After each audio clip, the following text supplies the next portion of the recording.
Do your best to advocate for your baby and yourself because it's really overwhelming, but you will definitely pick up on everything quickly and you know your baby best. Nurses and doctors will come and go, but you are a constant figure. So, of course, listen to the wonderful and educated people caring for your child, but don't be afraid to have your opinion heard as well.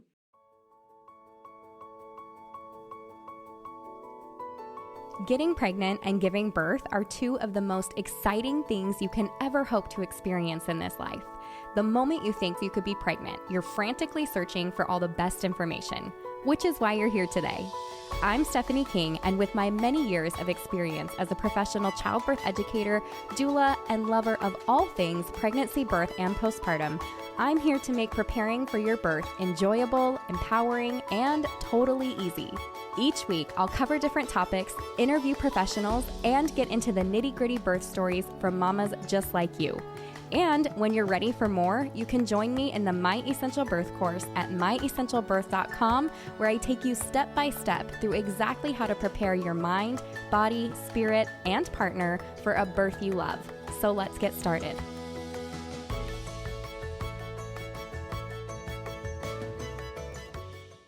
This week's reviewer of the week is Glam Girl for Life. She says, I can't thank this podcast enough. I started listening to this podcast when I was around 30 weeks pregnant and listened whenever I had free time in the car, shower, washing dishes, etc., which is exactly how I listen to all of my podcasts. So yes, I get that. I had been told by pretty much everyone that I wouldn't be able to have an unmedicated birth because of my extremely low pain tolerance. But this podcast gave me the mental strength I needed to achieve that, even in a scary situation. I ended up going to the hospital at 34 weeks, 2 days after waking up with a placental abruption. That's very scary. I ended up going from 3 centimeters to birthing my baby in 3 hours with no epidural. Listening to these podcasts and birth stories mentally prepared me in such a short amount of time. I had my baby in July 2023 and still listen to this podcast. I cannot stop recommending this podcast to every person I know. That is, what an incredible story that you have. Like, just as I'm reading over that, that's so awesome. And I do want to touch on something really quick that you mentioned too. This, I feel like I go over this in the podcast, but I definitely nail this hard with all of these course updates that are coming out. This whole idea of not having a good pain tolerance. For those of you who are listening, it's such a joke. And I mean that in the nicest way possible. If you have a low pain tolerance, fine. That's a very real thing. I validate that in every way. A low pain tolerance means nothing when it comes to birth. Every single one of you, should you choose to, can have an unmedicated birth if that's what you desire. But either way, you can absolutely labor for a nice long time and work through contractions, even with that quote unquote low pain tolerance.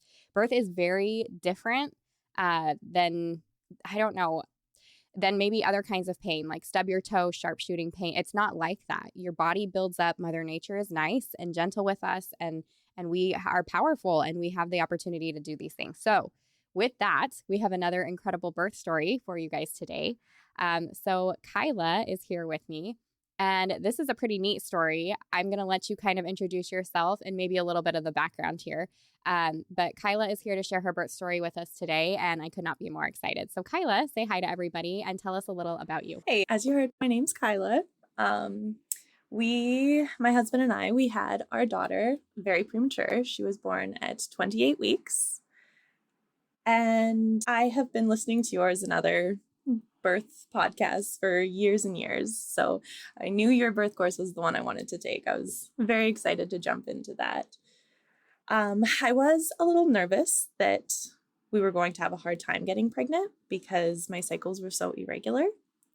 So I did start tracking well before my husband and I were even engaged because I figured it would take a good bit of time to get all that sorted out. And so after 16 months of being on medications and all sorts of different things, I had ovulated once. So our hope was pretty low. We decided to start ovulation induction. But just a couple weeks before actually going ahead with the medication, we found out that we were pregnant. So that was super exciting. My pregnancy was really great. I loved being pregnant. I didn't get any super crazy symptoms. I was very tired. That surprised me, just how tired you can be. But other than that, everything was really manageable. And if anything, I always said I preferred feeling a little bit off because it sort of just reminded me that I was pregnant and reassured me that my baby was probably doing okay. Yeah, I remember you saying that, and I think that holds true for a lot of moms. Like, yes, this isn't comfortable, but Yeah, also that means there's something growing inside of me. exactly. It's such a wonderful thing. Yeah. So I started doing the 3 exercises as soon as I found out I was pregnant because, as you heard, I had been a long-time listener. And I finally convinced my husband to start the birth course about a month after that. And yeah, once we got to the affirmation track, I think that was probably my favorite part. I listened to that every single night while practicing my breathing techniques and relaxation. We didn't actually get the chance to finish the birth course, but I'm very excited to jump into it again with the next baby, especially with all the new updates. Um, as for my provider, in Canada, you have to fill out, or at least in Alberta, you have to fill out an application to get in with a midwife. It's a little bit less specific as to who you can choose. It's a little bit more they pick you and then you go and meet with them and see if you drive. So I did that right away, but I still had to find an OB as a backup. And I was happy with him. I definitely put him through the ringer with all of my questions. My husband made a joke about feeling bad for the doctor because of all my questions. I explained myself and he did support me, but he thought it was kind of funny. So after my anatomy scan, a midwife accepted me. So I did train for providers at about 20 weeks. And she was wonderful. It's amazing how much love and care you can feel from somebody after just meeting once. I adore her. So things got a little bit more interesting once I was exposed to chickenpox. It's kind of a random thing. Yeah. So did you not have Yeah, immunity to that, like from I when you were did young? not. Okay. Yeah, that is I had interesting. no immunity. Yeah. Yeah, so I didn't end up catching them, but some precautions were taken. One of which was going to the fetal medicine clinic and getting another extensive ultrasound done. And so baby was looking perfect. Everything was perfectly fine with her. But to our surprise, my cervix was not looking so good. Totally unrelated. So it was just a lucky catch. Yeah, so they found that I was a little bit dilated, and at 23 weeks and 5 days, it's not ideal to be dilated. So they admitted me up in the antenatal ward, again, very unexpectedly, and I was monitored over the weekend. I wasn't showing any signs of labor, so they were okay with me leaving the hospital, but that hospital and any hospital with a NICU for that matter is over 2 hours away from home. So I wasn't allowed to leave the city. At that time, my midwife did also have to transfer over my primary care to the on-call OB at that hospital, just because she wasn't qualified to deliver a preemie if that did end up happening. And how was that for you? How was that emotionally and mentally? Like, what were your thoughts behind that? It was a hard weekend. Yeah, going in and expecting just a regular appointment and then being told you're not going home for who knows how long it was a shock. Yeah, having to stop work and live somewhere else, and it was a lot, but Yeah. Where did you end up staying? Did you stay in a hotel? Did you have family in the area?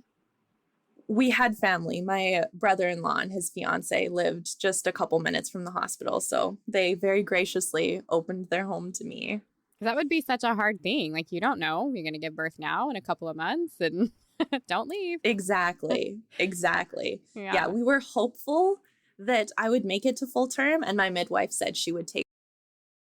I did make it to full term. But yeah. So in that time, I was still listening to the affirmation tracks and practicing my relaxation and all that good stuff.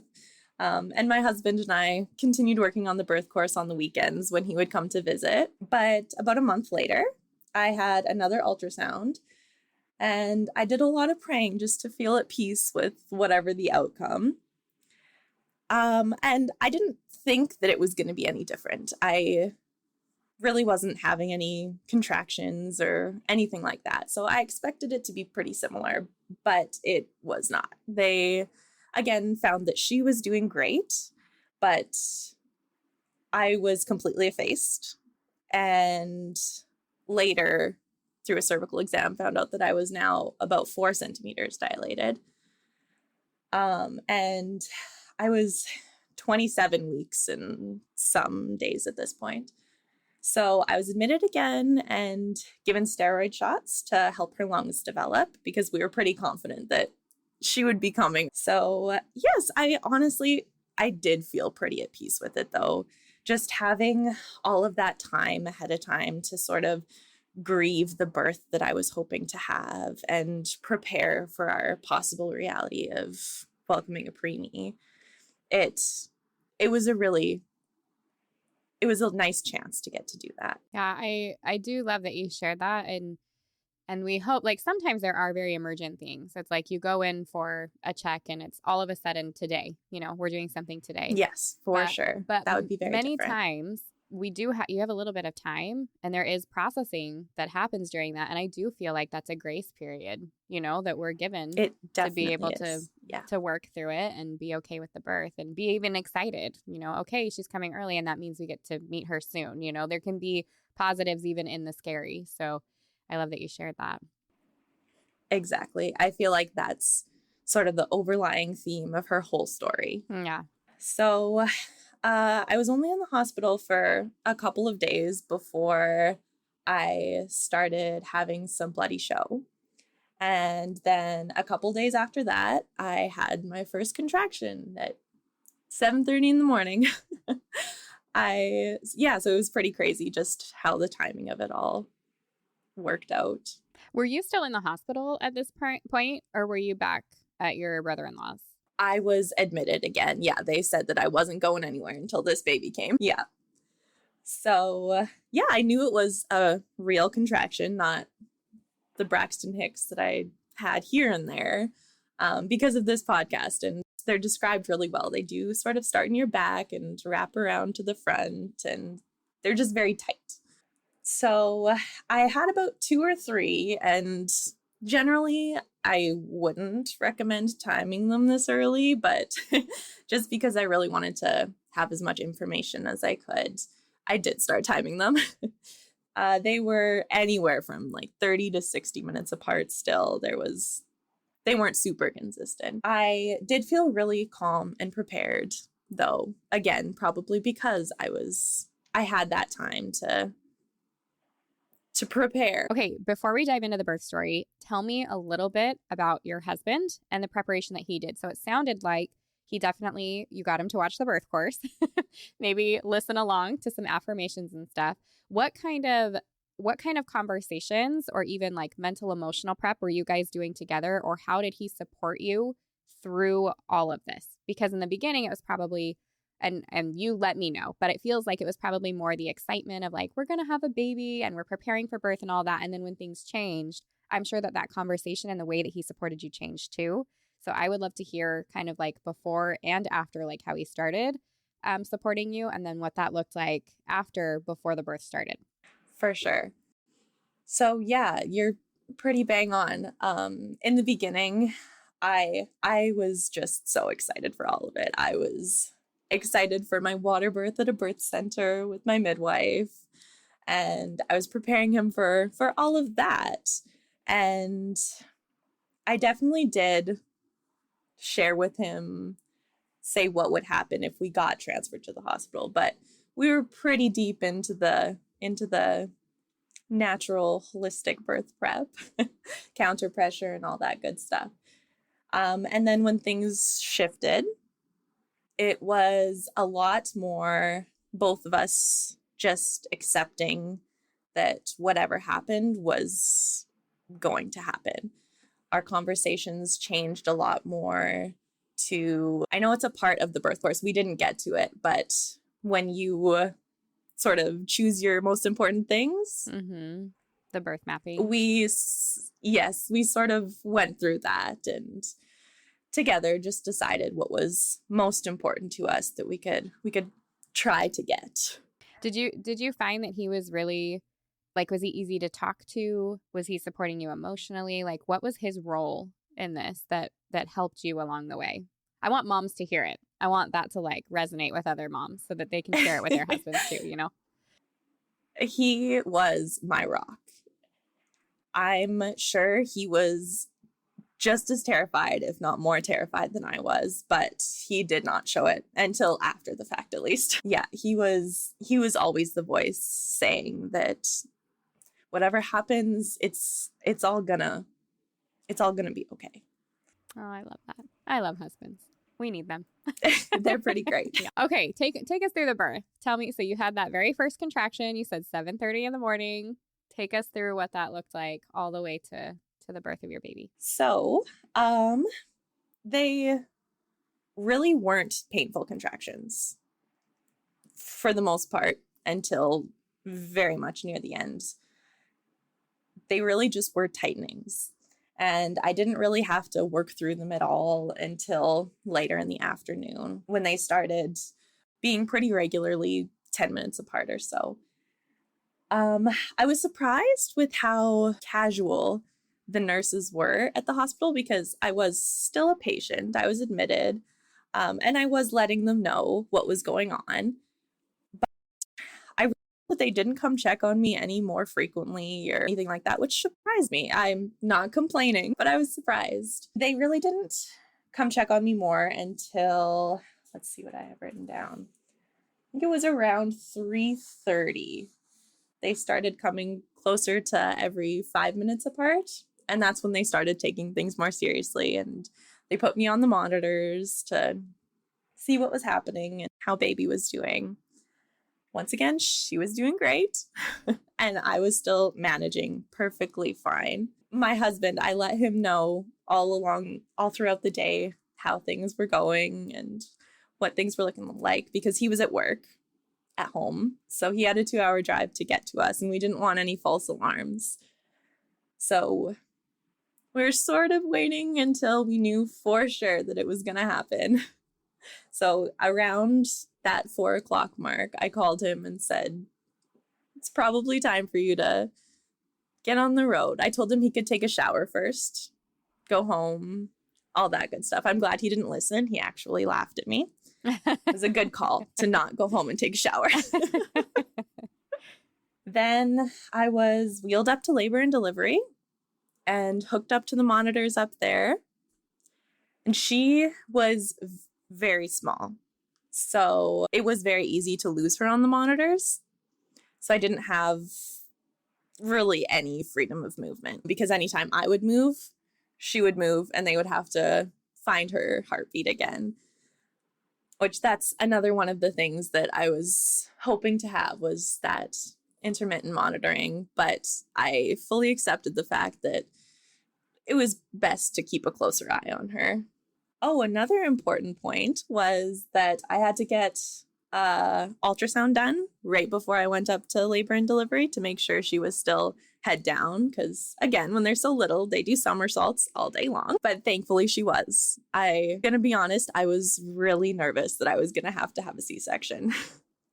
So I'm so thankful that she was head down and ready to go. Once I was in labor and delivery, things started getting a little bit more intense. I was turning a lot more inwards during contractions. I stayed silent because I was really just focusing on relaxing my body, letting it do its thing, and going through the affirmations in my head and all that good stuff. I would have loved to have been up and moving around to get baby into position and help her along, but I was quite comfortable being able to just lay there and relax my entire body, especially being alone. not having my husband there to lean on and utilize his counter pressure and all that stuff, it was more comfortable for me to just lay there and be limp. So, since your husband wasn't in there, did you have some support while he wasn't there?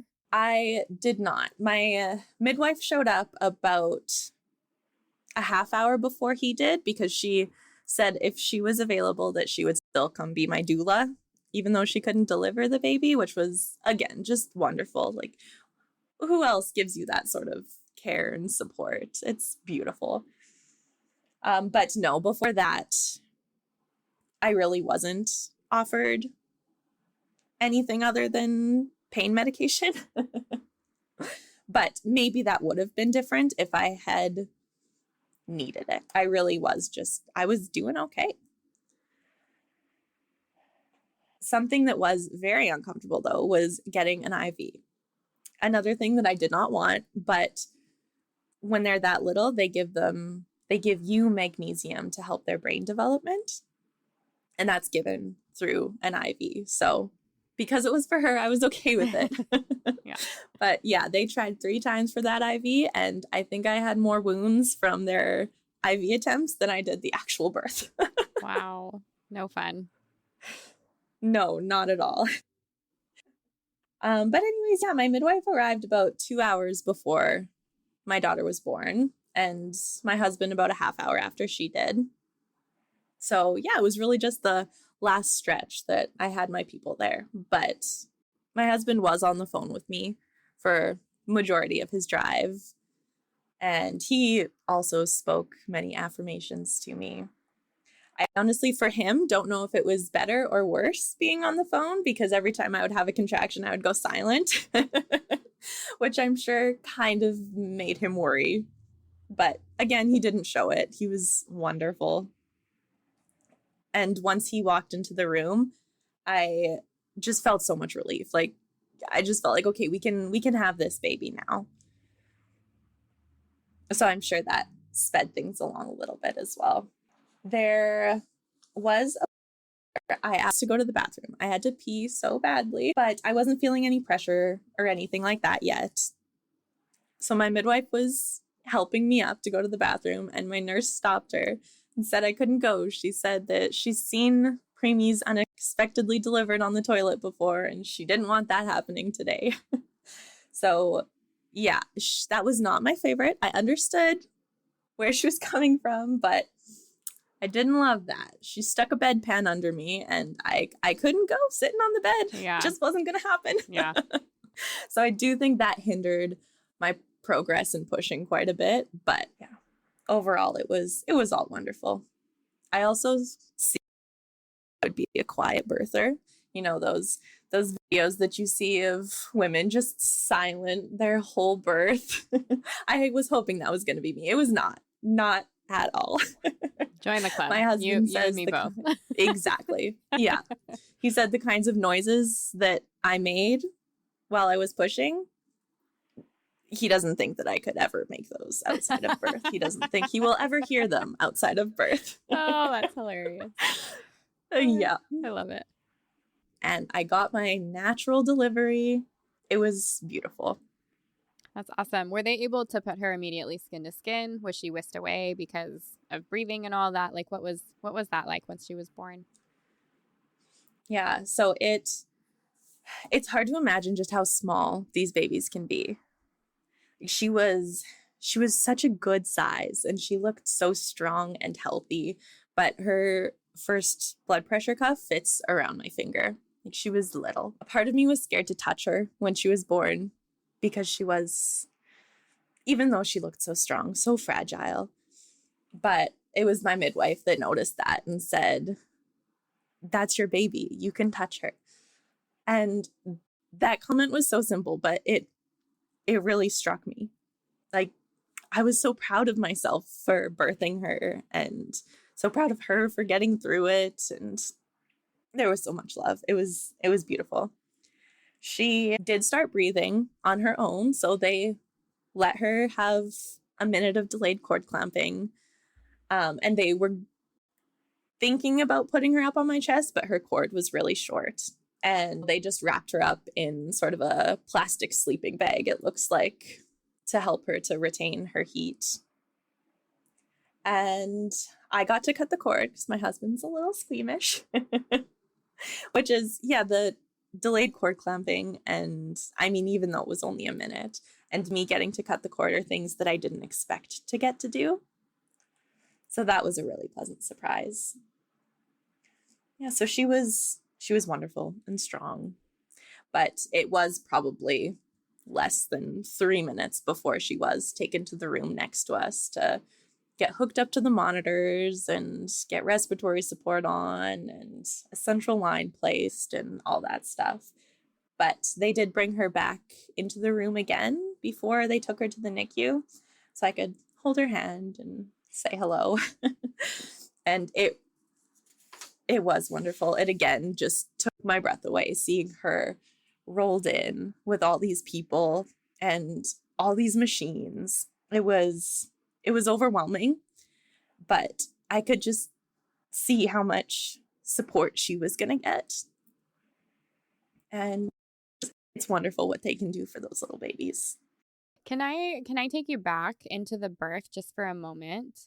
Because I'm curious, and you mentioned, you did all of this birthing by yourself, all these contractions and stuff. And just because a baby is smaller doesn't mean that contractions are less intense or shorter or anything like that, or that the experience is any less than having a full-size baby. It is all the same. Right.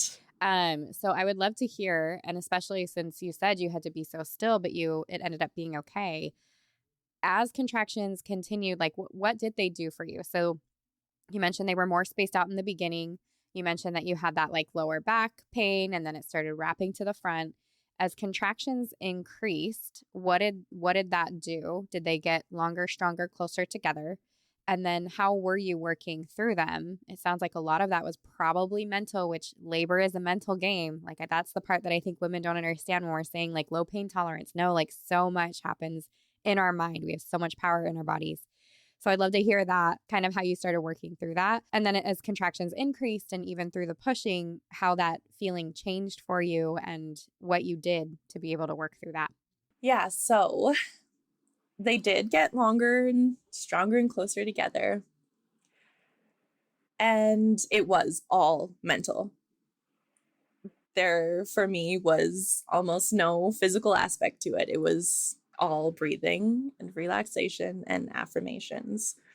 I was constantly telling myself, like, it only lasts a minute. You can do anything for a minute.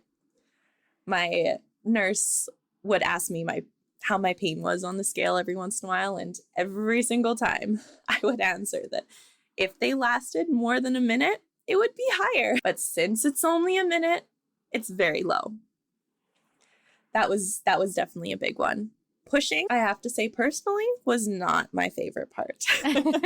I know a lot of women say it's a relief, but for me, contractions were easier than pushing. Yeah, I definitely wanted to be more upright than I was able to be, so that probably would have made a difference. But no, it was hard. Yeah, that ring of fire that's described, it's a real thing for sure. It totally is. But it's not long at all. And then it's all so worth it at the end. It was probably a day later, maybe 2, that I was saying to my husband, I can't wait to do that again. That's awesome. He didn't feel the same way. Okay, so tell me a little bit about the postpartum then. Baby's taken away. I'm sure that you're all taken care of and all of that. And then she had a little bit of a NICU stay. So do you want to speak to that at all real quick? Yeah, so my recovery was super smooth, super easy. I mean, she was tiny, so that probably made a difference. I didn't tear or anything like that. I definitely didn't rest as much as one probably should after giving birth. I was up to the NICU as soon as I could be, making that trek from one hospital room to the next as often as I could. But other than that, yeah, my recovery was really smooth, really easy, nothing out of the ordinary. She was in the NICU for 74 days. Yeah, so it was a long road, but looking back on it, it's such a short period of time for a whole lifetime with your kiddo, and it's so worth it. It grew both of us, my husband and I, a lot. It's not easy watching your teeny tiny baby go through all of these pokes and tests, and even just at bed all alone. It can be really hard. I got to hold her. She was 3 days old the first time I got to hold her, and it was blissful. I really didn't stop cuddling her after that. Haven't yet. Were you able to do any colostrum for her? Did you end up doing any breast milk, or what did that look like for you guys postpartum? Yeah, so I started hand expressing every 2 to 3 hours once I was into my recovery room until I got a pump the next day. And I stuck to my 2 to 4 hour pumping schedule religiously because I wanted so badly to breastfeed her once she was able. I was blessed with a very abundant milk supply, so I was thankful for that. She got almost purely my milk her whole life, which is a really special thing. Lots of NICUs have donor milk for the beginning. Yeah. But we really didn't have to use too much of that. She was 8 days old when she got to start practicing her breastfeeding, but their rooting reflex doesn't really start until about 32 weeks gestation, and the pattern of suck, swallow, breathe is a tricky one to learn, and it doesn't usually come into play until closer to 35 weeks gestation. So she was fed just through a tube for quite some time. How about, were you able to stay at the hospital for those 74 days, or were you nearby? What was that like for you? So every NICU is different and everybody's situation is different. But what I did at the first NICU we were at, because we were at 3 NICUs, I got very good at making home wherever I was. But at the first NICU, they have rooms, especially for moms. They've converted a whole little section of the hospital, and they're bare minimum, but they do the job. And it was such a blessing being able to be there with her. Yeah, that first NICU was one that has pods. So there were a whole bunch of babies in a room. So you couldn't stay there 24/7, but you were welcome 24/7. That's awesome. Which is also a wonderful thing. Yeah. The amount of nights that I went up just to visit my baby. That's great. Yeah. And the other hospitals, I just stayed in the room with her. Oh, wonderful. It's a little, yeah. Yeah, that's good. So did you get to do some kangaroo care, or you got to hold her a lot and have her close to you and touching your skin and things like that? Yeah, we did. We did so wonderful. much skin to skin. There's so much research that they've done on it, especially for preemies, and it's pretty incredible, all the benefits that it has. It can regulate their heart rate and their breathing patterns, and it's so incredible. We spent so much time skin to skin. No, that's awesome. And yes, I agree. Sorry, go ahead. No, after she was born, she wasn't intubated. And having an intubated baby it's a lot trickier to hold them. You need a lot more people there to orchestrate it, but don't let that stop you. Hold your baby as much as you can. But I was thankful that we never had that extra challenge. It was just the IVs and the tubes that we had to worry about.